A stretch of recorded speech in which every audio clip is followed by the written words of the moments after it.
bandwidth at that time to think about what the big picture dream was. There was no plan. It was just, let's get through. You know, at the end of the day, I'm really just proud of... For years, Meghan Markle has ruled her public image like a queen directing her own movie. Every smile, every headline, every camera flash, it's all part of a flawless performance. She's been the picture of grace, power, and vulnerability all at once. To the world, Meghan isn't just a duchess, she's the duchess of the modern age. Fierce, feminine, fearless. The woman who dared to walk away from the palace and rewrite her own fairy tale. But what if that fairy tale was written on a lie? To prove that you're enough, you have to prove that you're pretty enough, you have to prove that you're smart enough, you prove that you're a good wife or a good friend, and I was like, I am just so done with the... Behind those tall Montecito gates, hidden behind that glittering Hollywood smile, a very different story was unfolding. And it's finally coming out not from the tabloids, not from royal insiders, but from the woman who lived it all from the inside. The woman who took care of Archie and Lilibet, the nanny. For the first time ever, she's breaking her silence. And what she's revealing isn't a love story, it's a nightmare dressed in designer perfection. According to her, working in Meghan's home wasn't about nurturing children. It was about surviving an illusion. From the very beginning, she says, something felt off. Even the job listing wasn't normal. It didn't read like any royal posting. It read like a casting call. Every word was loaded with subtext, discreet, adaptable, emotionally intelligent. Hidden between the lines, one unspoken rule screamed louder than the rest: don't outshine Meghan.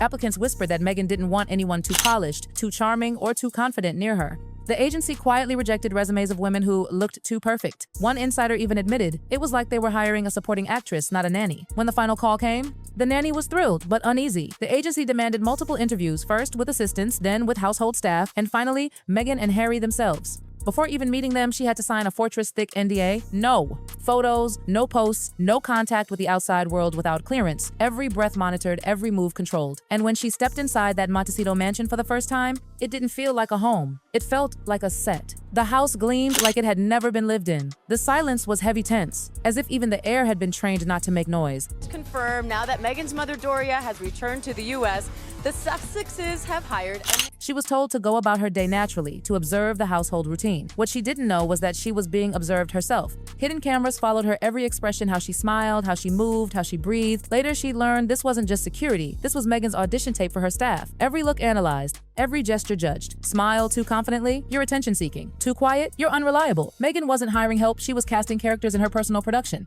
And when Meghan finally sat down with her, the questions weren't about childcare or safety, they were about obedience. How do you handle being corrected? Meghan asked sweetly, her eyes sharp. What do you do when people misunderstand you? It didn't feel like an interview, it felt like a psychological exam. By the end, the nanny realized she hadn't joined a family. She joined a brand, and Meghan was the director, the star, and the editor. Even after being hired, the unease never left. Harry was kind, polite, even sweet but distant.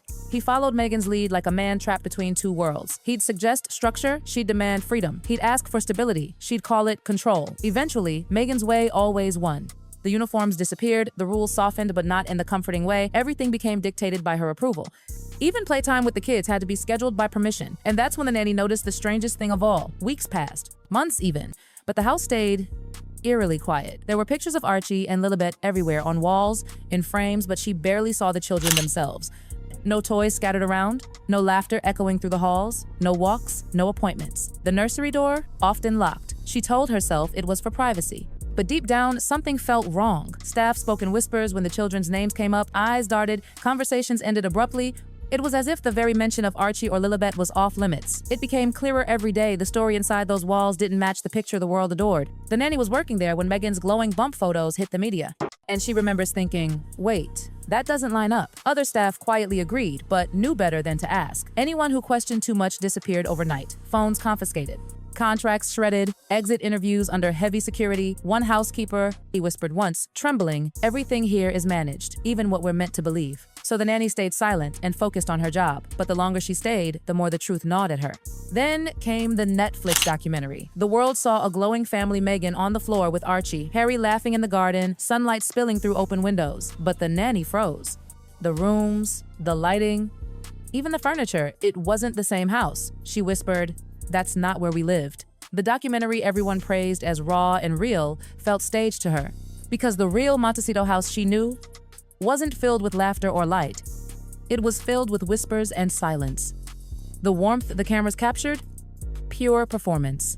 The smiles, rehearsed. And behind all of it, an illusion stronger than any royal facade. As months passed, the tension thickened. The illusion became control. The control became fear. And the fear, it became unbearable. The nanny said she began to feel like she was living in a haunted home, not by ghosts, but by perfection itself. One wrong move, one out-of-place word, and she could be gone too. But what finally pushed her to speak wasn't the strict rules or cameras. It was what she saw happen underneath all that perfection moments no one outside that mansion was ever meant to see.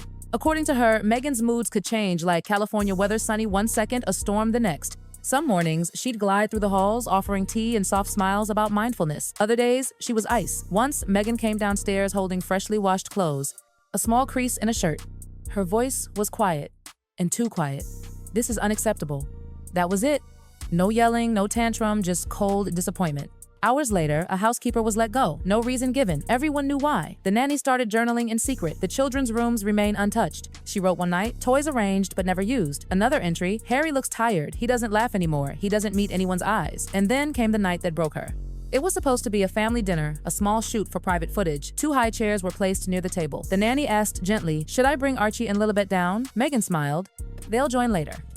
They never did. Hours passed. Cameras rolled. Meghan posed between 2 empty chairs. Later, when that family dinner clip was posted online, the nanny whispered to herself in horror, those chairs were empty. That was the moment she knew it wasn't just a family. It was a production. Every scene rehearsed, every feeling performed. And even the children, they'd become props. Then came the day that turned the entire house upside down. A tray of glasses slipped in the kitchen, crashing into 100 glittering shards. The sound echoed through the marble halls. Instinctively, the nanny rushed forward right in front of a barefoot Harry to protect him from the broken glass. The Duchess's team went into damage control. A palace representative issued a firm statement. "These allegations are categorically false and deeply hurtful." But insiders said the tone inside the Montecito mansion had changed. Harry grew distant. Meghan doubled down. Suddenly, there were charity appearances, smiling family pictures, authentic cooking videos, candid garden strolls, everything designed to fix the cracks. But something was different this time. The public wasn't buying it. Comments poured in. "Why now? Why all these family pictures suddenly? It feels forced." Media analysts called it the authenticity crisis. For years, Meghan had built an empire on openness, vulnerability packaged in perfection, but now that image was slipping. Meanwhile, the nanny, now dubbed the insider, retreated again. She hadn't wanted this chaos. "I wasn't trying to destroy her," she told one journalist. "I just wanted to tell my truth." But it was too late. The narrative had escaped. The story was everywhere. Podcasts, late-night shows, endless YouTube breakdowns, and the Duchess, she tried to reclaim control. A redemption interview was arranged, soft lighting, gentle questions, polished tears. When asked about the nanny's claims, Meghan smiled, calm as ever, and said, "I wish her peace. It's painful when people you trusted misunderstand your heart." Millions watched. Many praised her composure, but others saw something else, a mask. One viral tweet said, "She's acting again." Harry sat beside her, silent, his eyes distant. One moment from that interview spread everywhere, his head slightly bowed, his face unreadable. The caption read, "He looks like he's somewhere else entirely." That image became a symbol. For years, the couple had stood united, two rebels against the crown. But now, the cracks were visible, not just in their image, but in their bond. Every new photo Meghan posted, every podcast, every speech was met with suspicion. The shine was fading, and then came whispers from others who'd worked there. Quiet confirmations. "It was tense," one former assistant said anonymously. "You learned not to breathe too loud." Her defenders claimed it was a misogynistic smear campaign, and maybe some of it was. But the deeper truth, the nanny said, wasn't about gender or jealousy, it was about control. For years, Meghan had owned her story, but now someone else was telling it.